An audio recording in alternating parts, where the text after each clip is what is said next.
Well, I'm Ralph Savelsberg. This is the military display, or the military aircraft display, because there are lots more other displays out there, obviously, with military stuff. And, well, we're a bunch of guys, we know by the internet, and we build aircraft. Many of them are fictional, sort of near-future stuff, but we have a couple of old-timers as well. And they're all basically scale models with a lot of details and working features. And most of us have been coming to BrickFair for a couple of years now. So this is the sort of place where we get together. Yeah, that's cool. Collection of military builders, right? There's a lot of military presence here. Exactly, yeah. Which is, I mean, I'm from Europe, and that's very different here than in well, the Netherlands or the UK, where I'm usually the military builder. You're the one military builder. I am, yeah, I'm the one guy. So what do you have here? These are your builds then? Only this one. Okay. Let me pick it up. Sure. This is my Wildcat, which is a World War II fighter, U.S. Navy fighter, and you know, I traveled, so I have a large suitcase, but also have a lot of laundry, so it had to be fairly compact. And World War II aircraft used to be a lot smaller than modern day fighters, so I could use a larger scale and could still fit it in my luggage. So yeah, this is it. It has folding wings, which, of course, you know, now that I'm being interviewed and want to demonstrate this, are going to break off. Obviously not going to work. No. Oh, well, actually, oh, there you go. Okay. Yeah, happy with that. Wow. That's a great mechanism. And the landing gear can fold, and the cockpit can open. You know, I like building working features, as do all of these guys. You know, you'll see retracting undercarriage, opening canopies, that sort of thing. And so when you're transporting a creation like this across the Atlantic for BrickFair, what's your biggest concern for transit? Just general breakage, or? I take it apart. Well, not completely, obviously. I take the wings off and the propeller off and the fragile bits off, and I wrap those in bubble wrap, and then, you know, tuck it between my clothes. The things that I'm mostly worried about is the airline losing my luggage. Oh, that's a biggie, right? Yeah, okay, I was thinking that. I mean, if I've done this before, things are usually okay. I've never lost anything, but that's my worry. I mean, United going, oh, we're sorry, sir. We don't know what happened to it. You can yeah, replace your clothes. yeah, indeed, well, yeah. just clothes in yeah, there. here's a food voucher, you know, sort yourself out. So that's my worry. That's your worry. That's a good worry. That's a very logical worry. Okay. Awesome. Very cool, yeah. Nice talking with you. So then we'll move down here to some of the other builders that worked on the builds here. If you would want to give us your name. Hi, I'm Matt Hacker. I build mostly minifig scale near future ground and air vehicles. The one nearest to me is, I call it the AH-5 Kestrel. It's kind of a futuristic attack helicopter, but not too different from, say, the Sikorsky X-92 Raider, which is currently in development. When I went out to design a helicopter, I knew I wanted to have a bunch of features, and what I worked on was integrating this coaxially rotating mechanism in the build. So I have it hooked up to the pusher prop and everything like that. And it was a fun build to just try to integrate everything properly. And I don't usually do helicopters, so it's a nice change of pace from jet aircraft. Branching out a bit there then? Absolutely, yeah. Very nice. Did you have any other builds here? Or? Yes, I do, actually. Another build I'm very proud of, just for the shaping, is I call it the F-3B Yamakaze. It's supposed to be like a YF-23 Black Widow inspired stealth fighter. It has kind of unique tile system for heat dissipation. It has working landing gear, of course, when it's not being hung up from this frame. Weapon bays that would open, and a nice canard and double cockpit. Yeah, aircraft is definitely my favorite genre to build in.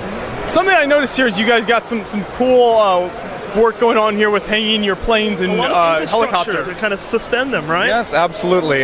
For that, we have to thank the wonderful Brian Mellick. Evan Mellick is our theme coordinator this year, and his father is a wonderful man who brought his drum racks, actually, and that's what it's being hung from. So it's definitely a repurposing of the original use for them, but it's working out really well. They're nice and solid, and compared to previous years where we've just had our stuff kind of splayed out on the white table, I think between the rack and the airfield, it's perfect, isn't it? Yeah, it was always meant to just highlight the builds and not really take away from it, and I think it does an effective job of catching everyone's attention. It's really nice to look at there. So thanks for showing us those. So we've got some more builders here. If you want to, here's Evan right here actually. So if you want to tell us a little bit about your builds. Yeah, so basically, I mean, Matt went over it a little bit. The last couple years we were here, we just sort of plopped stuff out on the white table.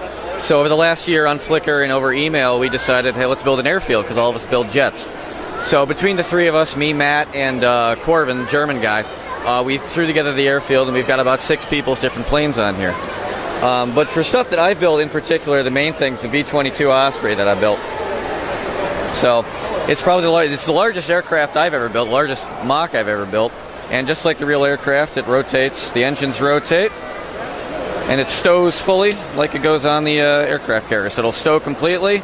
These things bend just like the real aircraft. These bend, stow. So I've been interested in aircraft all my life. I'm in the Air Force, so that's kind of it. And there it goes. There's a couple pieces. So it's just sort of a natural progression. I get to mix work and play, which is kind of nice. So, and it goes on the ground. But yeah, so it's nice that we communicate all year. I mean, BrickFair's time we get to all come over and talk to each other. So. Yeah, that's really awesome. I think that's a great thing about a lot of these conventions around the country, that it really lets a lot of these builders come from just knowing each other online and meeting up in person. Yeah, and it's been, I mean, I've known Ralph now for 8 years. I've known Alex probably close to that as well, Matt as well. So we get to see each other come be inspired by each other's builds, and then see each other how we develop building. I mean, I first started doing this when I was 11, and I like to think now I'm at least slightly better after 10 years of doing this. Creative energy sort of feeds off of itself, right? You know, you're able to kind of gel ideas and... Absolutely, and we really appreciate you guys coming over and doing something like this. Yeah, no problem. First time we've ever done a big display like this. Okay, so. Yeah, and it looks really nice. So let's see, did you have some builds here as well? So we've got another build here that contributed to this. If you want to talk about your builds a little bit here. Yeah, so I'm Brian Carter, and I built the Dassault Mosu. The name translates into monsoon, and it's actually based very heavily on Matt Hacker's KF-19. So I don't really want to mess with it since it's on the wire right now, but it has fully retractable landing gear, and the cockpit opens up. Okay. Very nice. Yeah, that's a great little build. Did you have anything else here, or was that your... I have some more stuff down there, but that's it. Yeah, well, that's a great contribution to the display here. Thank you. And I think we've got another builder here. So if you want to give us your name real quick and talk about what you built. Well, I'm Alexander Stein. I'm Norwegian. I usually, like the rest of the guys you've just interviewed, I build usually military models.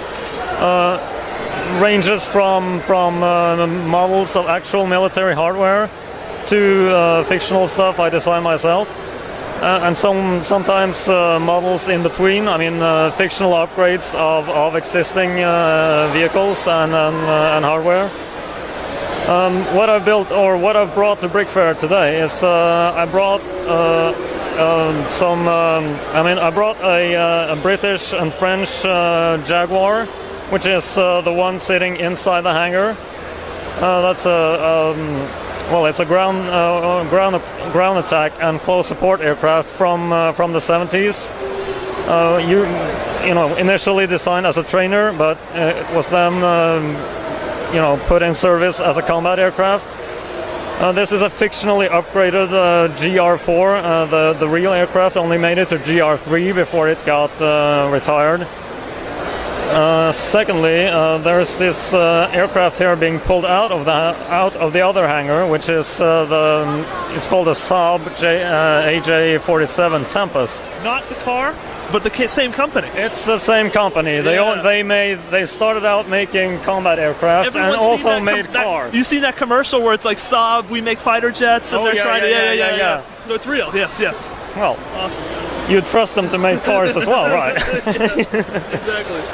So real quick, when you're working on builds like this, where do you do for like inspiration as far as when you're putting it together, the design process and stuff?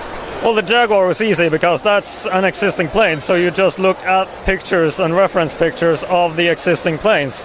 The Tempest was a bit different because that's a fictional model. It doesn't really exist. It's my own design. And it's designed after a lot of these contemporary so-called Eurocanards, which are the Saab Gripen, the Dassault Rafale, And also, probably the most famous one is the Eurofighter Typhoon. So it's this Canard Delta Wing fighters that a lot of countries in Europe are using at the moment. And but the inspiration for the Tempest actually goes a bit further back to a lot of concept art during the 80s, which led up to the Typhoon. Which is called, it was the British fighter program called the ACA, which was the Agile Combat Aircraft, which had this, I mean, it looked like a Typhoon, but it was slightly different. It had a V-tail, it had and a slightly different fuselage, which the Tempest actually draws a lot of inspiration from. So you just have to look around and then find some fighter jets or find some references that you like. Then try as well as you can to build after that, and then try to make it look like something that's believable. Now, when you're building a real aircraft, what do you find to be the most important, like, asset or reference material? Is it just photos, or are blueprints better?